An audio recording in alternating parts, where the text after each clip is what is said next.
Assalamualaikum warahmatullahi wabarakatuh ya. Selamat pagi, semangat pagi semuanya. Seperti biasa di setiap hari Rabu pagi jam 9 sampai jam 10 bertemu kembali dengan saya Dr. Agus Joko Susanto dalam acara Secangkir Kopi Hangat. Acara Secangkir Kopi Hangat ini seperti biasa akan membahas seluk-beluk mengenai penyakit autoimun dan sistem imun tubuh manusia.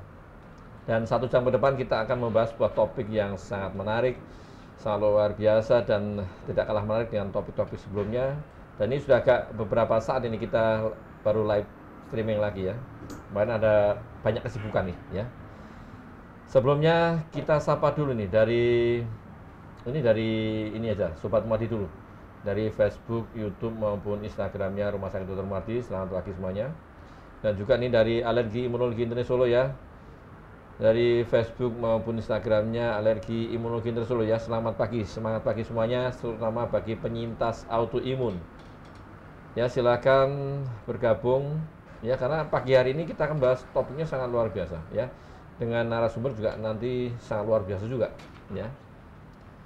Dan seperti biasa tetap apapun, walaupun sekarang ini COVID-19 sudah dalam tanda kutip adalah sudah sangat-sangat landai sekali, sudah sangat-sangat jarang sekali kita dapatkan, kita temui, tetapi apapun tetap jaga kesehatan ya, jaga kesehatan, jaga protokol kesehatan.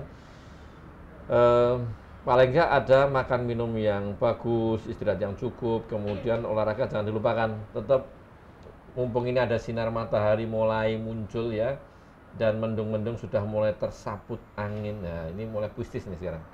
Jadi ya segera bisa beraktivitas. Tetapi untuk yang sudah kerja ya tidak usah kecewa. Nanti untuk live streaming pada pagi hari ini bisa dilihat kembali ya. Di nanti malam ataupun kapan pun bisa. Dan juga adalah topik-topik sebelumnya ya.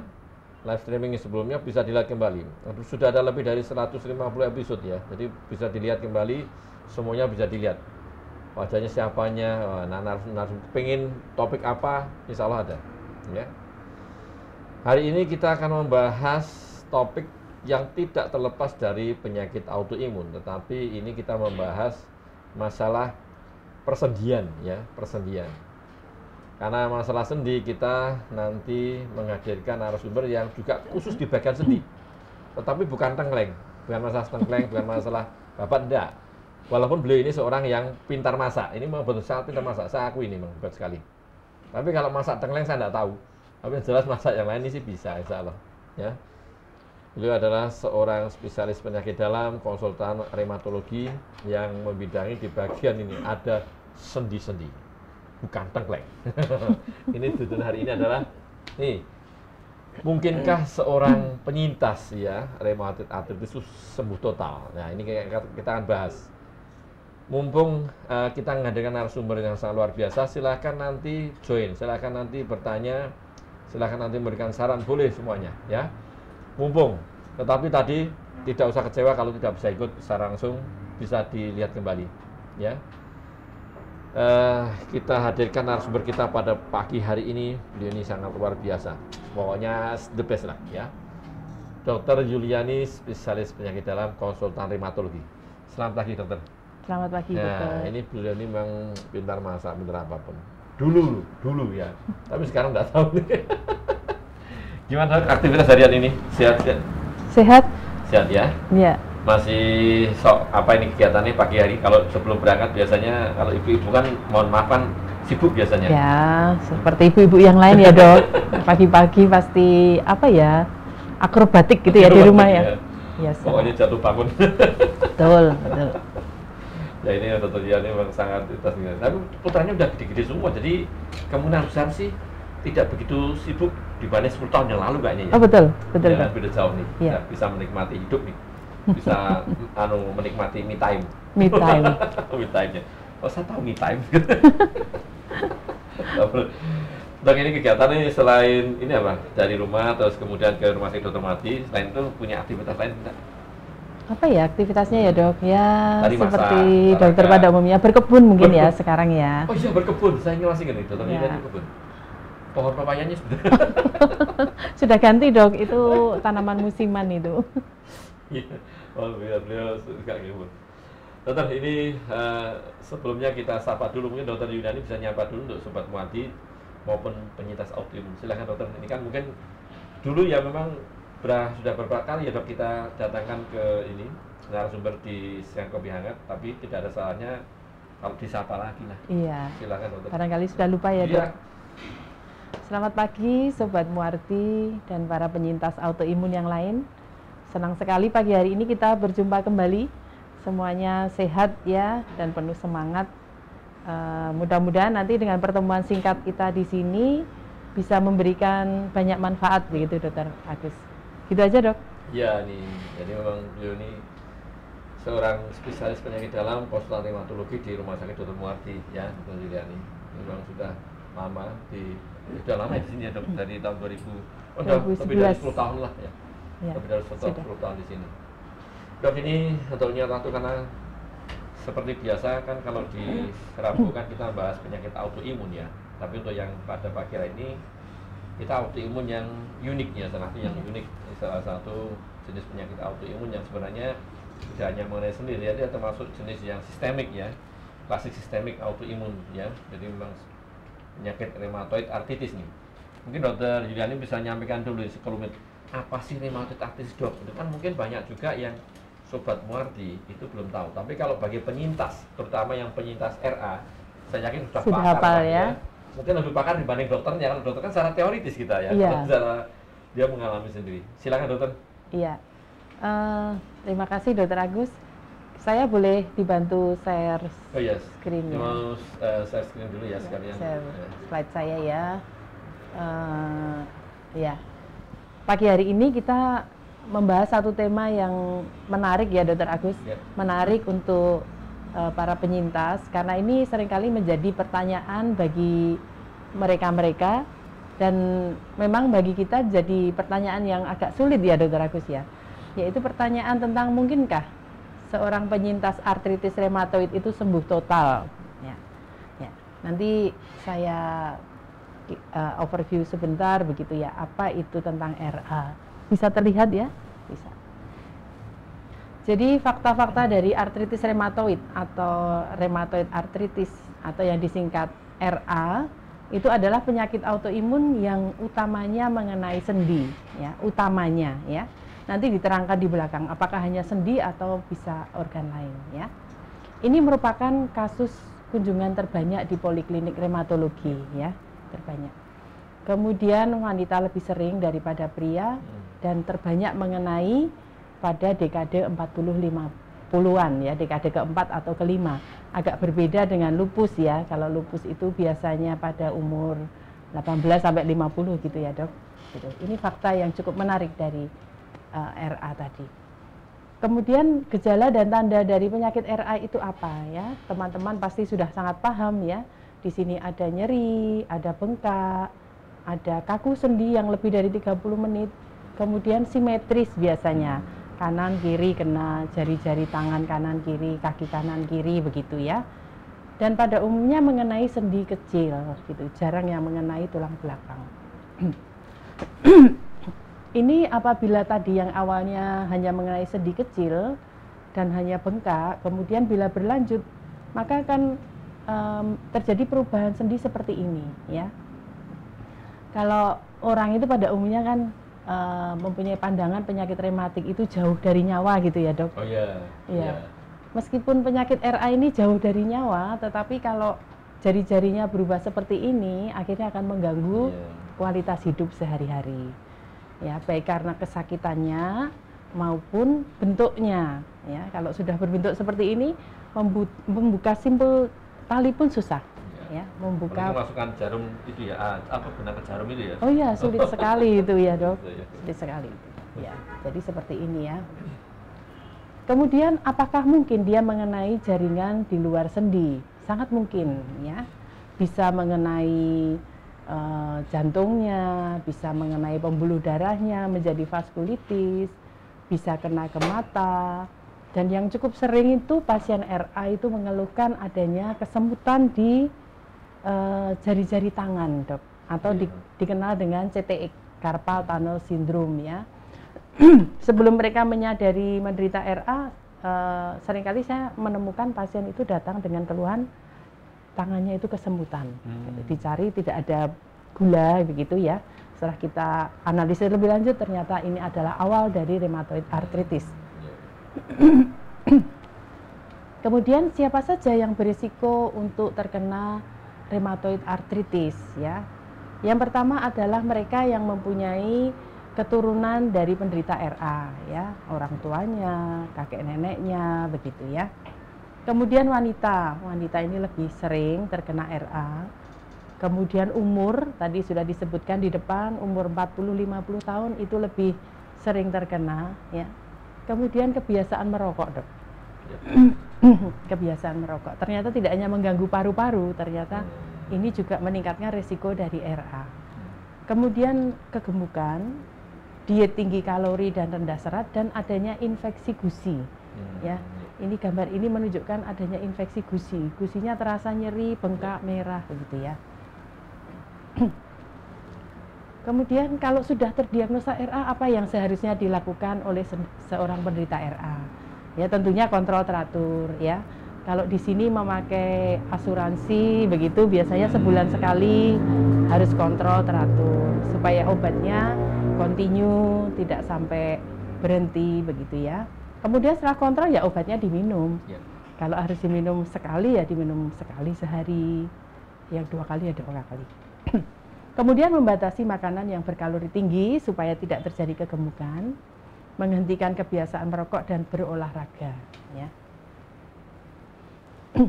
Apa saja yang termasuk obat-obat RA ini ya? Tentu teman-teman sudah paham ya, yang seringkali diberikan. Yang pertama ada obat anti nyeri ya, ada natrium diklofenak, ada meloxicam, ada paracetamol. Nah ini paracetamol ini teman-teman kadang berpikir ini bukannya obat penurun panas begitu ya, tetapi sebenarnya paracetamol bisa dipakai sebagai anti nyeri, terutama bagi mereka-mereka yang mempunyai sakit lambung begitu ya. Kemudian ada glukokortikoid atau steroid ya, ada metilprednisolon, ada dexamethasone, ada prednison, ada prednisolon begitu ya. Nah ini ada 2 kontroversi teman-teman itu kalau minum obat ini, antara yang senang minum karena kalau minum obat itu rasanya cepat enak, efeknya cepat, tapi ada yang sebagian takut sekali karena takutnya ya harusnya dosisnya diminum 16 mili diturunkan sendiri padahal belum terkontrol gitu ya. Nah saran kita ya sesuai dengan anjuran dokter dulu lah ya, nanti dokter yang paling tahu oh ini sudah saatnya turun, ini naik begitu. Kemudian obat golongan imunosupresan atau DMARD ya, DMARD. Di situ ada methotrexate, itu biasanya pilihan pertama kalau baru terdiagnosa RA. Kemudian ada sulfasalasin, ada leflunomid, ada hidroksikloroquine, azathioprine dan seterusnya ya. Obat-obat ini juga harus rutin diminum dan tidak boleh diturunkan dosisnya ya. Dan apabila obat-obat ini kok tidak respon, biasanya dokter akan naik ke obat-obat agen biologi yang biasanya dalam bentuk suntikan atau infus. Kemudian setelah diobati, dokter itu punya satu alat ukur ya.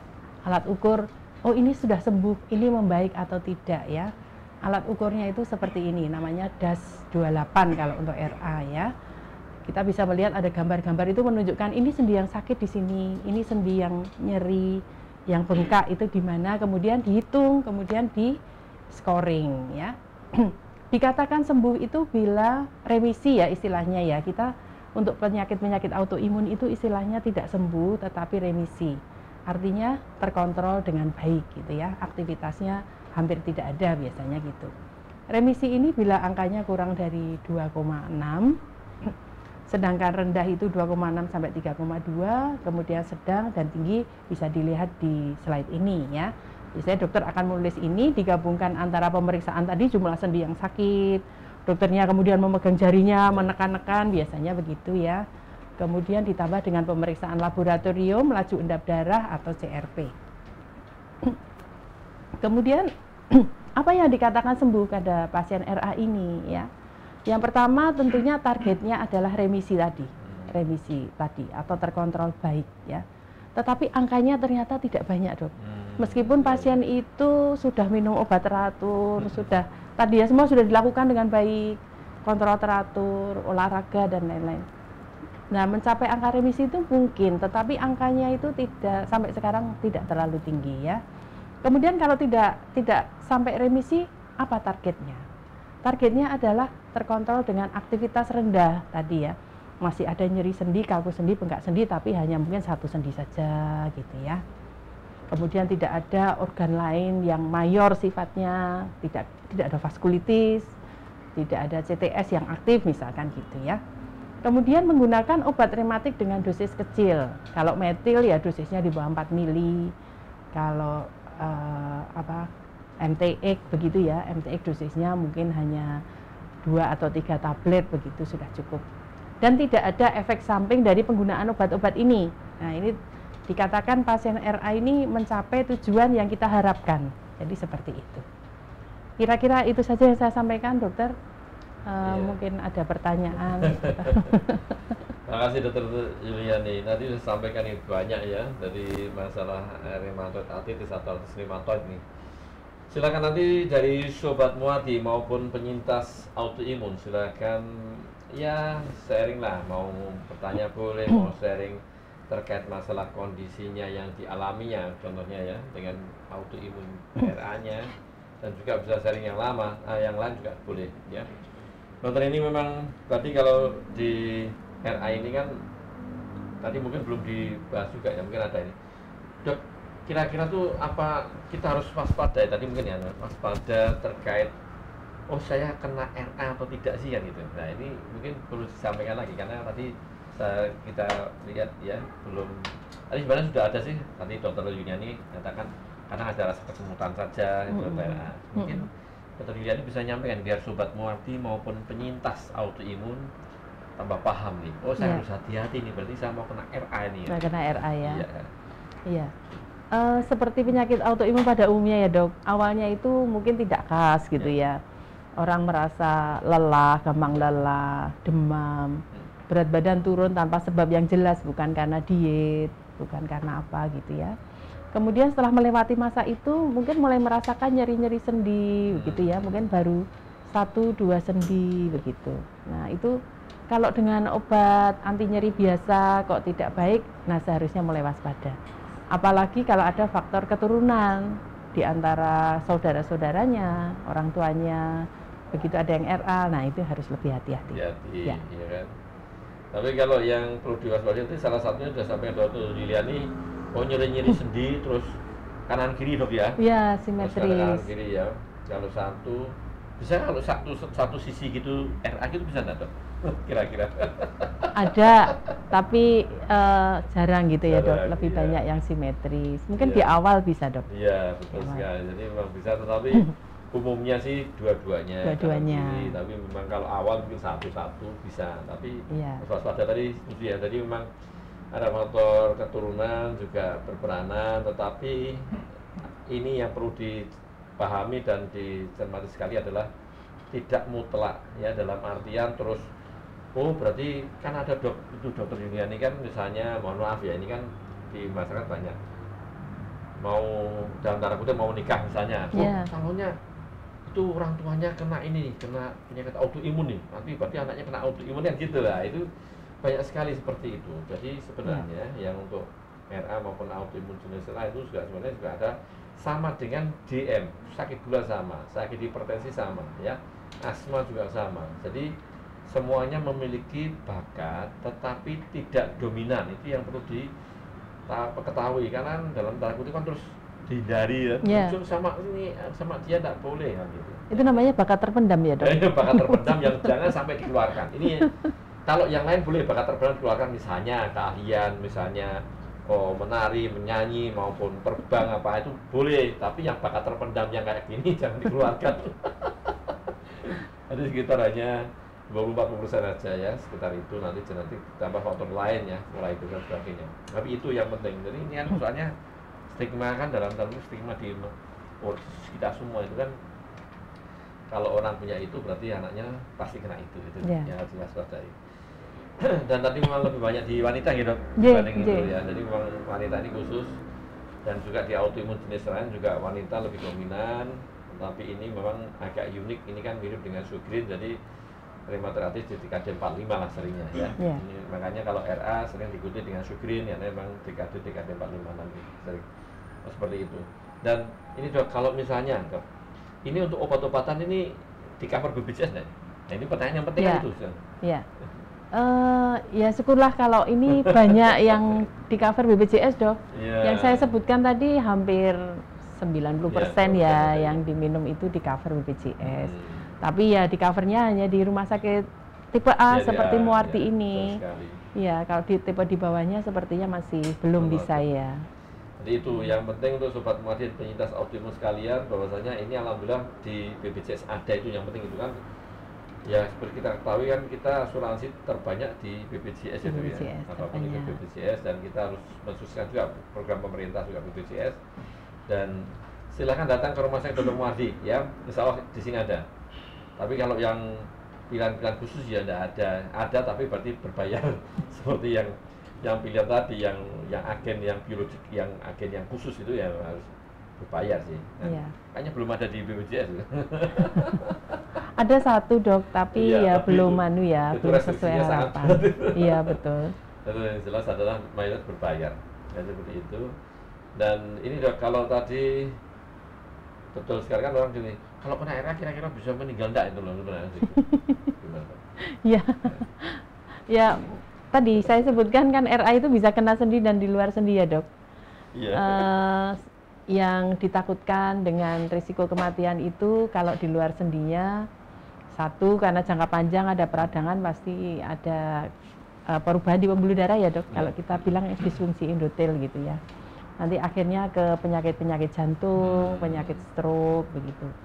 Kemudian yang lain, risiko yang lain itu kalau komplikasinya ke pembuluh darah, terjadi vaskulitis, kulitnya menjadi merah-merah, kemudian ada ulkus atau luka-lukanya, nah itu harus diwaspadai. Begitu, itu yang sangat sering Dok. Makasih sekali itu. Ini yang dari Instagramnya alergi imunologi apa Facebooknya, ini suara kurang jelas Mbak Nur Suhardia, masih kurang jelas ya, suara saya jelas enggak nih Mbak Nur ya, Nur Suhardia, jelas atau enggak ya? Jadi kayaknya kalau soal Dr. Yulani kan beliau nggak pakai mix ya, yang pakai mix cuma saya, jadi nggak begitu jelas. Nggak jelas ya? Suara saya nggak jelas? Iya, kalau yang di alergi imunologi kan yang punya mix. Oh iya. Apa, Mas? Ya. Ini dari Arif Satu dulu, Dr. Yulani ini. Dok, apakah RA itu sama dengan rematik? Lah ini pertanyaan sering ditanya. Iya. Apakah rheumatoid arthritis sama dengan rematik? Dok, satu kena rematik, Dok. Nah itu beda, nah itu. Iya. Iya. Jadi RA ini termasuk kelompok penyakit rematik ya. Kalau penyakit rematik itu kan kumpulan penyakit-penyakit yang mengenai sendi, otot, tendo, urat kalau orang awam ya. Iya. Jaringan lunak itu namanya. Kalau penyakitnya mengenai organ itu namanya penyakit rematik. Ya. Penyebabnya bisa karena autoimun, bisa karena infeksi, bisa peradangan, bisa apa lagi Dok? Metabolik gitu ya, salah makan misalkan, artritis asam urat, rematik asam urat begitu ya. Nah itu, jadi masuk golongan rematik. Jadi itu ya Mas Arif Satu. Jadi rematik itu yang besarnya, rheumatoid arthritis itu bagiannya kecil, itonya kan sama-sama besarnya dengan yang kecil-kecilnya bagian-bagian tadi disebutkan Dr. Yuliani. Jadi apakah sama? Ya sebenarnya sama dalam satu sisi kecil, karena rematik kan luas sekali Dok ya. Luasnya itu rematik, RA-nya itu bagian dari rematik. Tidak bisa dibalik. RA terus rematik bagian dari RA. Ya enggak, dan kebalik ya. Seperti itu. Oh ya, ini juga yang dari Facebooknya Rumah Dr. Mati, silahkan bergabung ya, sekarang join, nanti silahkan mengajukan boleh mengajukan pertanyaan ya. Ini mau join. Ini mana nih kita biasa presensi, karena udah agak lama nih kita nggak live ini ya, secara kopi hangat karena berbagai macam hal ya. 3 atau 4 minggu ya, Mbak Mary kayaknya udah 3-4 minggu dan kita nggak live ya. Jadi ini mana dari Medan ini, dari Medan, Sumatera, mana nih, Kalimantan ya, Sulawesi, Lombok, Bali, terus Singapura, silakan bergabung ya. Ini ada pertanyaan lagi nih dari Topan Wicaksono nih. Dok, ibu saya jarinya kaku nih, sedikit bengkak dan nyeri jika digerakkan, tetapi hanya di satu tangan saja seperti itu. Apakah ini termasuk RA? Apa yang harus dilakukan dok? Nah ini, silakan dok. Ya, ini yang terkena ibu jari ya, ibu jari tangan dan hanya satu sisi, Ya, begitu ya, jari. Pak Topan ya. Nah, seperti ini mesti kita lihat gejala yang lain ya. Tadi selain kaku, bengkak, nyerinya berlangsung berapa lama? Apakah lebih dari 30 menit, begitu ya. Kalau hanya satu lokasi, kemudian lama kakunya hanya kurang dari 30 menit, mungkin osteoartritis.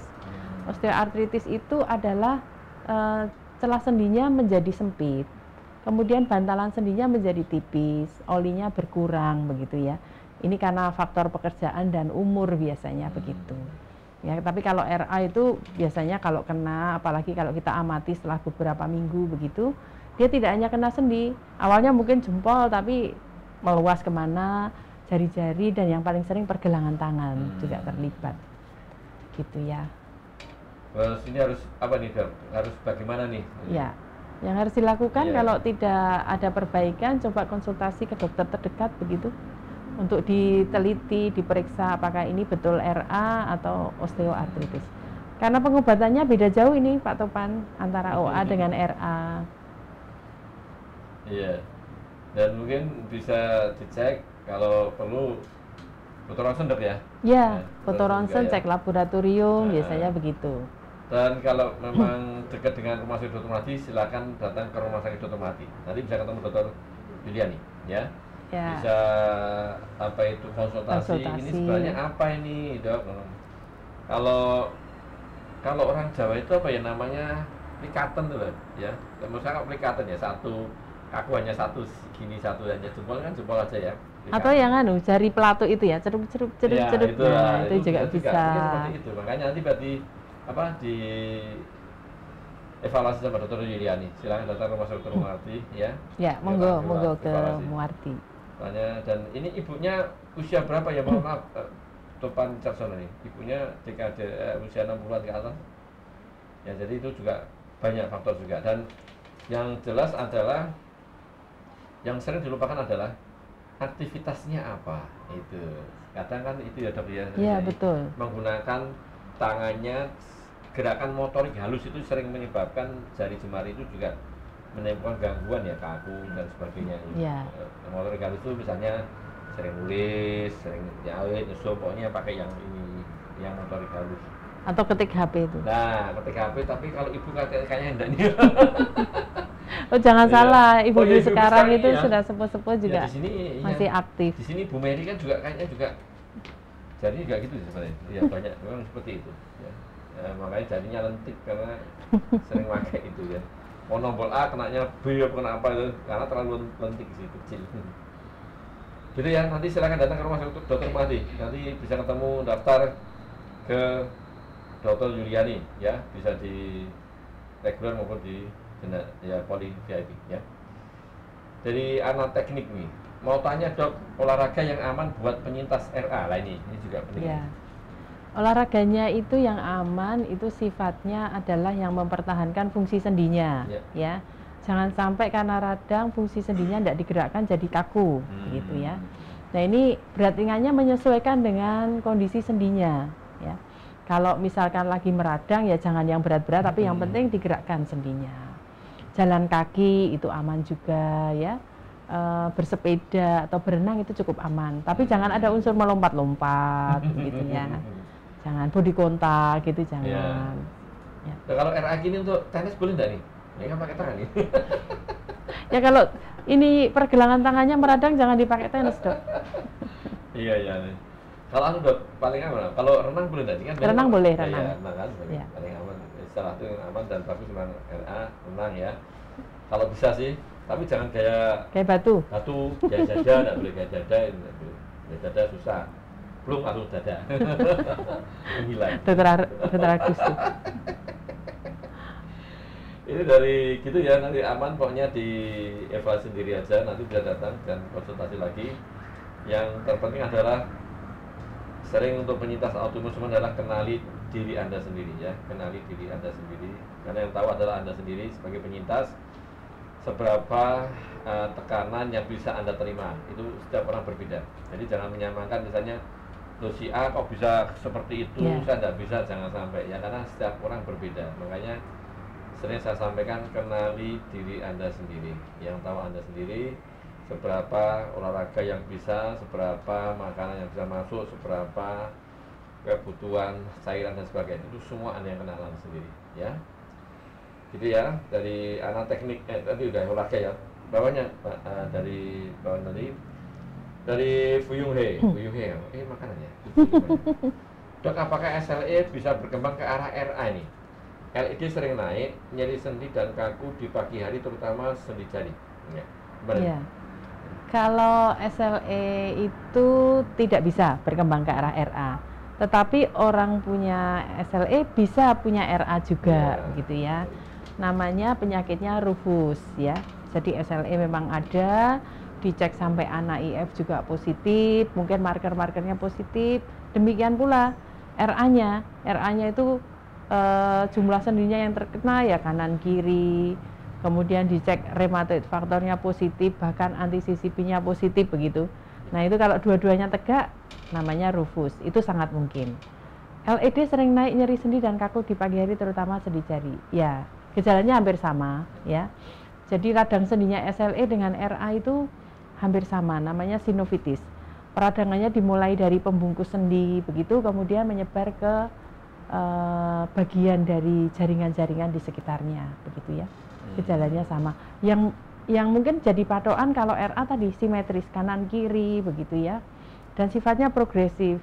Kenanya awal di pergelangan tangan ya nanti sampai nanti sepertinya pergelangan tangannya ya tetap sakit gitu ya. Tapi kalau SLE ini bisa pindah-pindah. Hari ini dia mungkin pergelangan tangan baik, besok munculnya di jari tangan, besok pindah ke lutut dan seterusnya. Seperti itu. Jadi itu ya di Fuyung He ya. Jadi tadi betul ya, kalau berkembang sih enggak. Karena gini, untuk sobat Mardi dan penyintas, saya tambahkan juga untuk penyintas dan penyintas sudah tahu ya kalau sobat Mardi ya. Jadi apapun sebenarnya jarang sekali ya, hanya satu orang itu hanya single atau tunggal autoimun satu sih jarang. Biasanya ada minimal 2, 3 atau lebih dalam satu tubuh. Tadi sudah sampaikan Dr. Yuliani ya. Jadi lupus bisa juga nanti muncul RA-nya, atau RA-nya muncul diikuti oleh lupusnya bisa, atau RA-nya diikuti dengan autoimun jenis lain banyak. Jadi karena saling memunculkan ya, karena punya genetik, punya polanya itu yang mana dalam perjalanan yang apa itu polanya lupus keluar dulu, nanti baru itu polanya RA keluar dulu ya, keluar belakangan. Jadi bisa. Tapi kalau lupus jadi RA sih enggak ya, tapi dua-duanya keluar bareng. Kalau belum terkontrol baik biasanya ya, tadi sudah sampaikan Dr. Yuliani di depan, belum remisi, itu biasanya adalah sering sendi masih sakit. LED sebagai tanda peradangan salah satunya adalah juga ikut naik ya.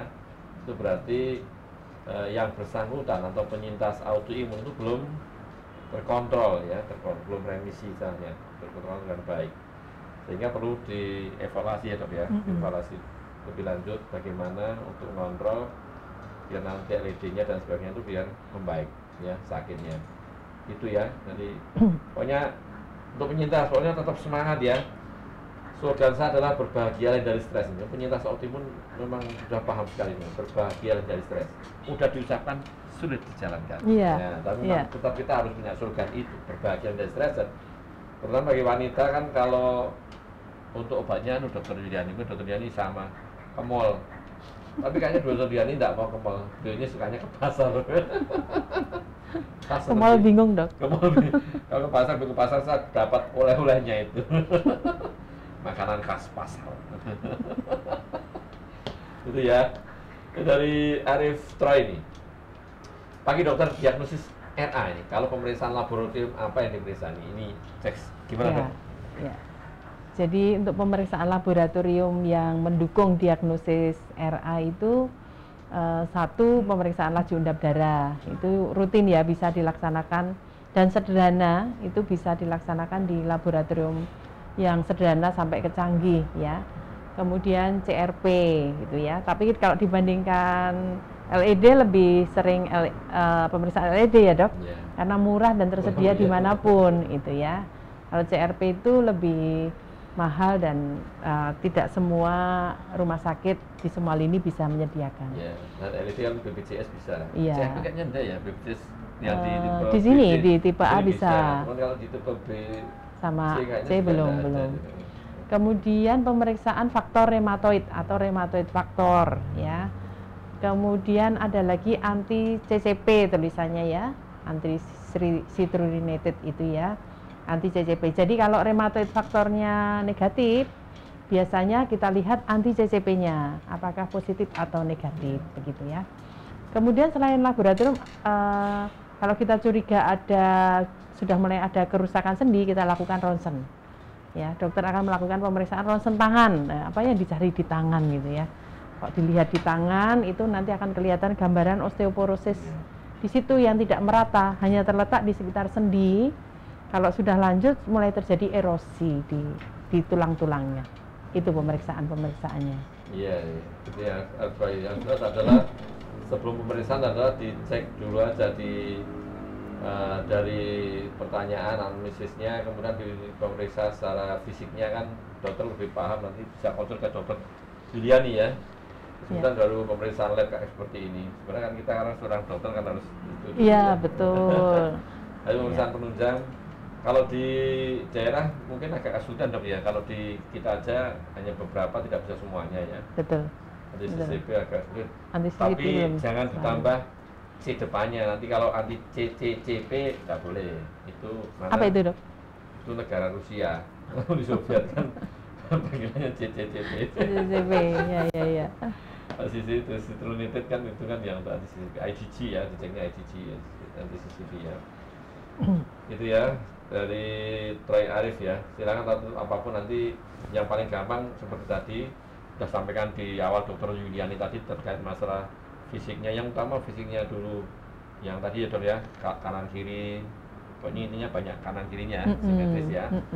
Jarang hanya satu. Itu yang penting itu dulu, terus berapa tadi durasinya, lama 30 menit lebih, itu kan tadi itu aja dulu, nanti baru tambahnya lab-lab yang sederhana enggak apa-apa lah, kecuali pasiennya mampu tadi cek macam-macam ya.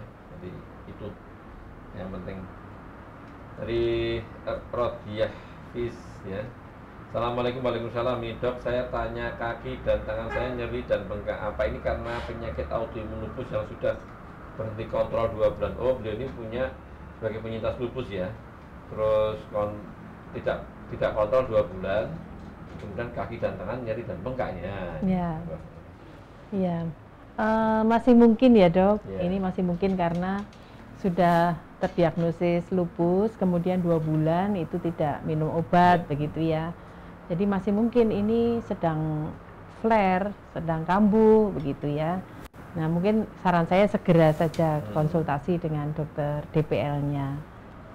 Iya. Kontrol ya, Mbak Rodiah Fis nih ya. Jadi nanti terkontrol, nanti biar dievaluasi. Tapi jelas pesan saya ya kalau bisa sih jangan berhenti minum obat kalau belum disuruh sama dokternya ya. Karena mohon maaf kan sama dengan sakit seperti gula, tensi tinggi kan ya mohon maaf kan harus setiap hari atau berapa hari sekali minum obat seumur hidup, karena seperti itu. Jadi nggak bisa lepas, karena kan hanya remisi, tidak sembuh loh ya, nggak sembuh, tetapi hanya terkontrol dengan baik, itu aja tujuannya itu. Tapi nggak usah patah semangat, tetap insya Allah bagus ya. Makanya nanti hubungannya juga dengan ini yang pertanyaan berikutnya ini, gimana cara mengatasinya supaya tidak tergantung obat terus ini. Nah ini memang benar ya, ini adherence ya, kepatuhan untuk minum obat itu. Kok jangankan mungkin ya kita medis saja mungkin suruh minum obat setiap hari. Nah ini contoh pasien dokter yang tidak iya setiap hari minum obat bos. Ya, ini ya pertanyaan yang klasik juga ya dok, yang sering kita temui ya. Gimana dok gitu? Rata-rata pasien itu khawatir, ada pemahaman bahwa minum obat terus-menerus nanti ginjalnya gitu ya. Gimana ginjalnya begitu. Tetapi begini, jadi sepanjang teman-teman itu minum obatnya di bawah kontrol dokter begitu ya, dan juga menyampaikan setiap ada keluhan atau yang lain-lain, saya kira cukup aman, Dok.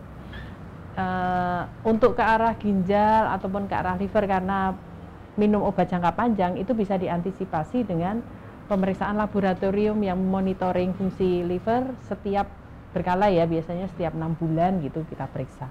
Kalau misalkan dokternya lupa untuk ngecek, boleh kok menyampaikan kepada dokternya di klinik, dok saya sudah lama nggak cek liver, saya nggak cek darah, begitu mungkin bisa dianukan. Jadi seperti itu, jangan khawatir ya. Itu pandangannya dulu harus dibetulkan, diluruskan ya, supaya minum obatnya jangka panjang itu aman ya. Kemudian caranya yang lain supaya gimana obat saya itu supaya bisa dosisnya turun begitu ya. Ya tadi patuhi faktor-faktor yang lain di luar obat. Kan ada ya, satu pola hidupnya harus sehat ya. Tidak boleh stres. Katanya Dokter Agus itu gampang diucapkan tetapi pelaksanaannya memang amat sangat sulit sekali gitu ya. Ya, kalau memang stres itu sangat sulit didampingi, sulit ya. Kita di sini juga ada ahli psikosomatik ya, siap mendampingi.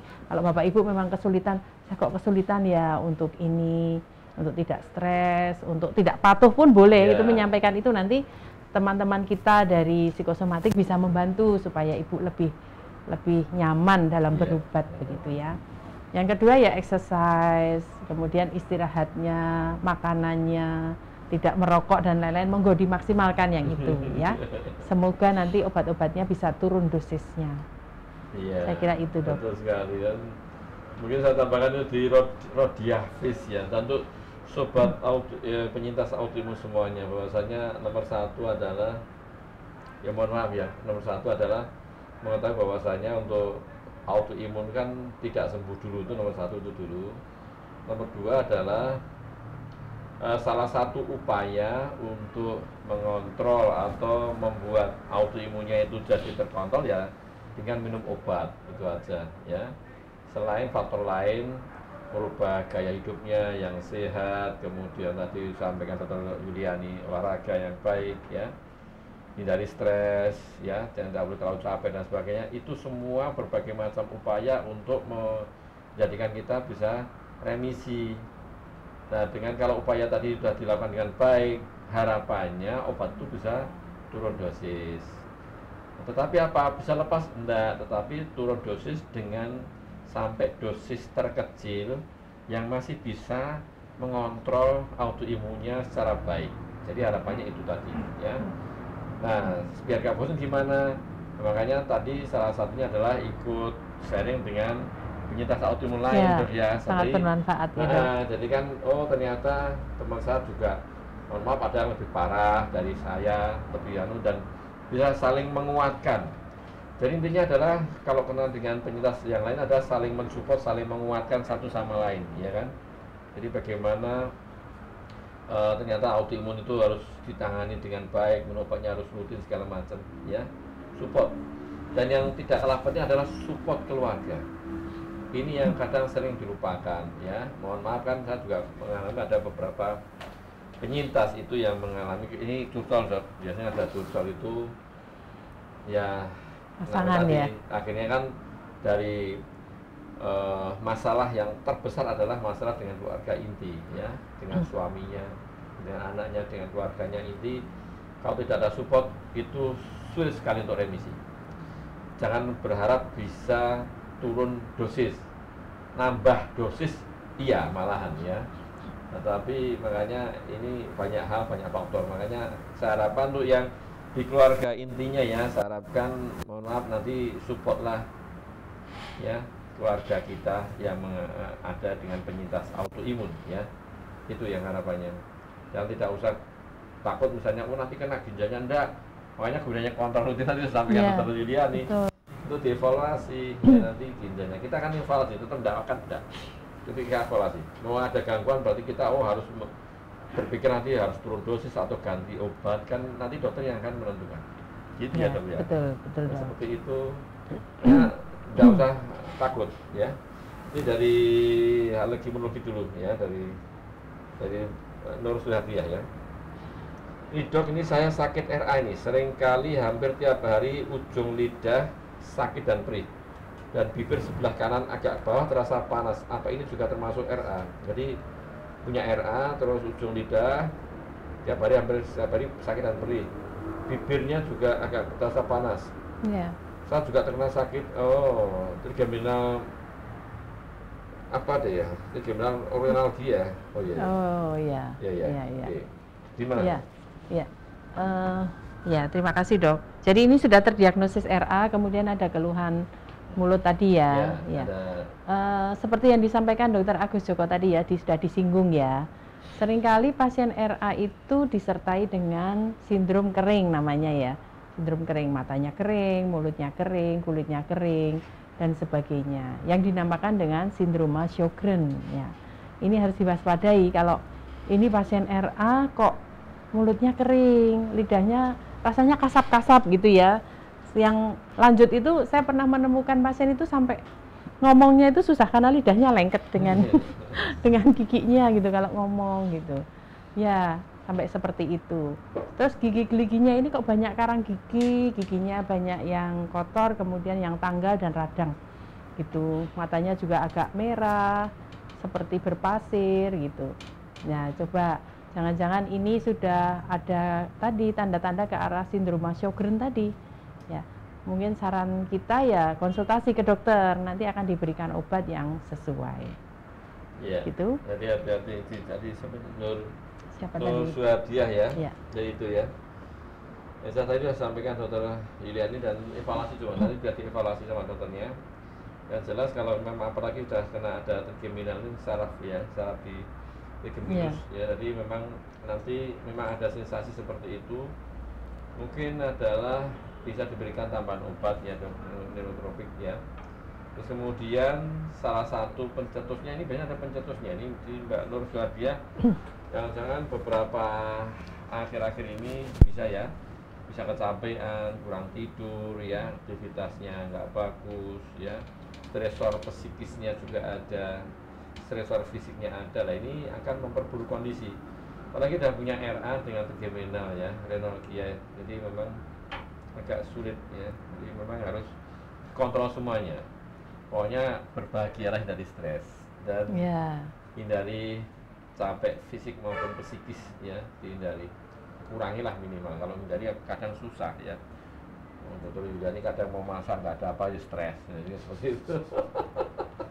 Masak air. Masak air aja nggak ada, apinya nggak stres. Jadi gitu ya Mbak Nur Suhardiah, tetap coba nanti bisa ditambahkan obat. Tadi ada obat dan memodifikasi gaya hidup nanti sangat bagus ya Mbak Nur Suhardiah. Ini dari Camelia April nih. Dok, kaku yang dialami penyintas RA itu apakah hanya berlangsung dalam hitungan menit? Kalau jari tangan kaku berhari-hari gimana dok? Apakah termasuk RA juga ini bagus nih? Jadi kalau jari tangan kaku berhari-hari ini ya, apakah termasuk RA atau hanya beberapa menit tadi? Ya, ya. Yang saya sebutkan tadi itu kakunya minimal 30 menit, jadi bisa berlangsung lama ya dok. Ya. Tidak berarti 30 menit saja gitu ya. Jadi bisa sampai berhari-hari sampai dia diobati baru radangnya berkurang, akhirnya bisa tidak kaku begitu ya. Masih mungkin ya. Gitu. Dan biasanya itu gini, meskipun kaku itu pada waktu bangun tidur itu kakunya lebih terasa. Setelah aktivitas kakunya mulai berkurang ya. Kalau tingkatannya rendah mungkin bisa lemes langsung normal lagi. Tetapi kalau memang derajatnya berat, berkurang saja tapi masih kaku dan nyeri seperti itu. Ya betul itu nanti yang jelas nanti biar dievaluasi lah itu ke ini apa dokternya ini apakah memang betul. Nah, jelas tadi sampaikan dokter Juliani jadi minimal 30 menit minimal. Jadi minimal berarti maksimalnya ya bisa lama. Berbulan-bulan bertahun-tahun bisa. Dan kalau RA yang aktif bisa bertahun-tahun akan sakit terus nyeri terus. Cuman kualitasnya yang berbeda dari jam ke jam ya. Mungkin tadi sudah sampai lebih ini pagi hari tetap paling sakit juga kaku dibanding yang di siang hari maupun sore hari kan gitu. Tetapi nyeri sendinya bisa lama, bisa berhari-hari, bisa berbulan-bulan ya bisa. Kalau belum terkontrol dengan baik ya. Gitu ya. Ini dari Maya Ardiana. Dok, apakah ada makanan pantangan untuk penyintas RA ini? Ya, ini Pak. Ya. Ini bagus. Kalau makanan secara khusus memang tidak, saya belum menemukan adanya guideline atau rekomendasi gitu ya. Tetapi secara umum tadi kan tidak boleh gemuk gitu ya pasien RA itu, karena dengan gemuk itu ternyata menimbulkan RA-nya itu progresif. Ya. Jadi disarankan untuk makanannya tidak tinggi kalori. Nah, kalori ini kan biasanya ada pada makanan yang manis, kemudian makanan yang berlemak, berminyak gitu ya. Jadi itu makanan yang berkalori tinggi itu sebaiknya dikurangi gitu, Dok. Jadi itu ya. Mbak Maya Ardiana ya. Jadi pantangan tadi saya tambahkan untuk di pantangan Dr. Yani betul sekali ya, seperti itu. Yang jelas nomor satu adalah yang alergi. Kalau ada alergi dihindari nomor satu ya. Nomor dua adalah kalau yang mengalami intoleransi, jadi perutnya nggak bisa terima, itu juga dihindari. Ya. Yang ketiga tadi saya sampaikan Dr. Yiliani bahwasanya sampai sekarang yang untuk penyintas autoimun sebaiknya mengurangi karbohidrat ya, yang manis ya, karbohidrat. Apapun tetap dikurangi, itu lebih bagus secara penelitian. Kalau tanya gluten boleh enggak? Sebenarnya sih kalau tanya saya boleh, tetapi diatur sedemikian rupa, jangan terlalu banyak. Kecuali hanya penyakit celiac disease yang enggak boleh sama sekali untuk yang gluten free ya, harus seperti itu. Sebenarnya terus yang ditanya kalau untuk yang daging boleh aja ya, enggak selama enggak alergi. Yang ini hanya juk aja ya, enggak boleh juk. Yang enggak boleh sebenarnya adalah iwak-iwakan. Ikan-ikanan itu tidak boleh. Ikan ada orang plastik itu tidak boleh. Ikan-ikanan ya itu tidak boleh. Ikan boleh, ikan yang nggak boleh ikan-ikanan. Daging-dagingan juga nggak boleh ya, Dok? Dagingan, jadi hanya karet. Semua boleh. Jadi intinya selama tidak alergi, selama tidak intoleransi di lambung ya. Terus tetap apapun harus jangan berlebihan ya, Dok ya. Iya. Cuma kalau boleh itu berlebihan sih susahnya sih. Jadi ya gluten boleh, tetapi diatur sedikit aja. Ya. Ria Ayu nih, Mbak Ria Ayu Pariono nih. Pagi Dok Aji dan Dok Yuli nih. Bangun tidur kaki sering kaku, tertusuk dan nyeri, tapi kalau sudah 20 menit kembali normal. Saya lupus nih, apa juga mengarah ke RA? Jika terkena matahari atau terlalu dingin juga penglihatan saya. Oh, maksudnya. Oh, pengobatan ini maksudnya. Jika terkena matahari atau terlalu dingin juga apakah sama pengobatan SE dan RA? Ya. Jadi tadi maksudnya kalau kaku itu kalau misalnya terkena matahari terlalu dingin, terus pengobatannya apakah sama kan gitu maksudnya? Ya. Ya, mungkin pertanyaan pertama dulu ya, kakinya tertusuk-tusuk, masuknya telapak kaki begitu ya. Memang ada beberapa penderita penyakit autoimun yang mengalami keluhan seperti ini. Jadi pada waktu bangun tidur itu telapak kakinya itu rasanya seperti tertusuk-tusuk dan napak kaki pertama itu sakit, Dok. Ya, sakit, masih jinjit-jinjit gitu mungkin ya. Tapi nanti kalau sudah jalan agak lama itu hilang ya. Itu ada peradangan berarti di telapak kakinya, namanya plantar fasciitis ya. Penyakit SLE maupun RA sering mengalami keluhan seperti ini. Tapi ada satu penyakit yang lain yang sangat sering, yaitu spondyloartritis ya. Bisa pasien SLE RA bisa seperti ini, tapi yang paling sering adalah pada penyakit rematik golongan spondyloartritis begitu ya. Nah, pertanyaan satu sudah terjawab ya, Dok. Kemudian untuk matahari atau terlalu dingin, ini bagaimana? Kalau untuk pasien SLE sebagian besar kan sensitif terhadap sinar matahari, jadi disarankan untuk tidak terpapar sinar matahari langsung begitu ya. Tapi pada pasien RA ini tidak sebanyak pasien SLE ya. Banyak yang tahan, tapi untuk tahu tahan atau tidak silahkan dicoba ya. Mungkin tidak di matahari yang terlalu terik ya, Dok. Mungkin pagi itu dicoba. Apakah sensitif atau tidak, muncul warna merah yang berlebihan, gatal dan sebagainya. Begitu. Yang jelas jangan sering main kemana-mana itu, Bu Ria Ayu, main kemana-mana ini. Enak sedikit udah jalan kemana-mana ini. Jadi itu ya, jadi saya sampaikan tetap lupus itu mayoritas memang sulit untuk terkena karena terlalu sensitif kulitnya untuk kena sinar matahari. Jadi hati-hati, pokoknya dikenali diri sendiri aja lah. kalau saya berapa kali, berapa menit, misalnya saking, jadi berarti dihindari. Jadi setiap orang beda. Tapi umumnya sensitif ya dok ya, matahari. Kalau RA sih tidak, ya RA tidak begitu sensitif, hanya lupus yang sensitif, makanya hati-hati. Dingin juga sama, jadi jangan harap hanya dok kalau saat dingin kan ini oh sekarang ini sekarang musimnya Bediding dingin ya? orang Jawa, namanya musim bediding sekarang ya.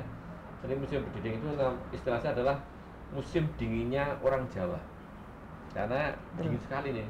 Nanti kayaknya menurut saya puncaknya di bulan Juli ya. Juli Juli biasanya. itu sangat dingin sekali. Harus hati-hati nih teman-teman Jadi ini ini. semua penyakit autoimun rata-rata mayoritas autoimun itu mengalami kekakuan, flare ya, flare ringan itu pasti. Dengan tidak usah dapat yang lain, dengan suhu aja perubahan suhu kayak gini sudah flare, Ya. flare ya.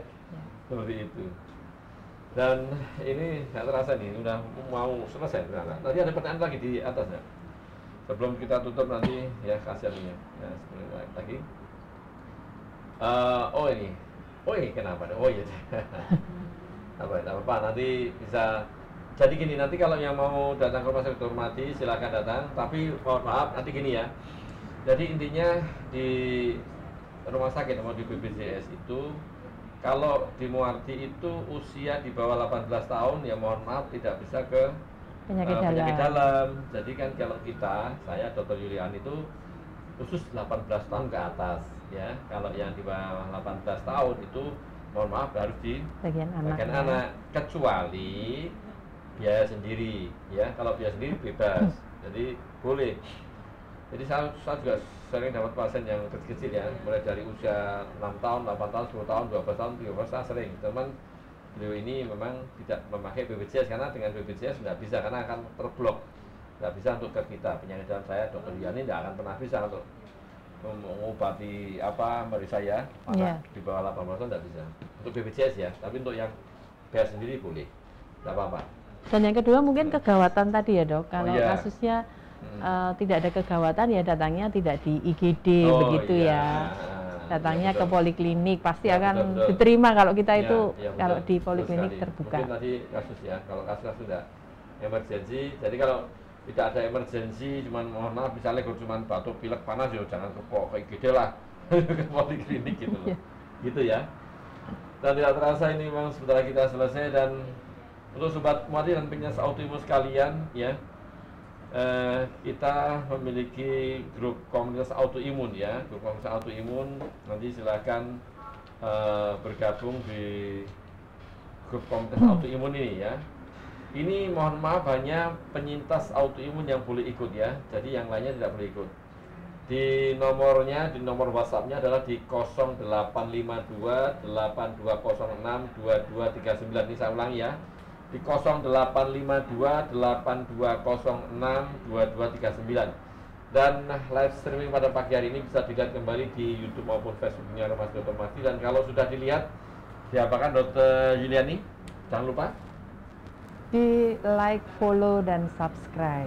Jangan lupa di share ya. Share. Jadi insya Allah boleh di share. Jadi acara live streaming pada pagi hari ini di Sangir Kopi Hangat ini boleh di share, karena insya Allah kan tidak hoax, karena kita menghadirkan narasumber yang kompeten di bidangnya ya. Untuk pagi hari ini adalah kita menghadirkan narasumber Dr. Yuliani dari bagian reumatologi. Jadi seperti itu ya. Dan tidak usah kecewa kalau nggak bisa ikut tadi ya, pokoknya bisa dilihat kembali. Jadi diulang-ulang. Episode yang pertama boleh 2, 3, 4, 5 boleh dilihat. Ini lebih dari 160-an nih, lebih ya, 160 ya sekitar itu episodenya untuk yang Sangir Kopi Hangat ini.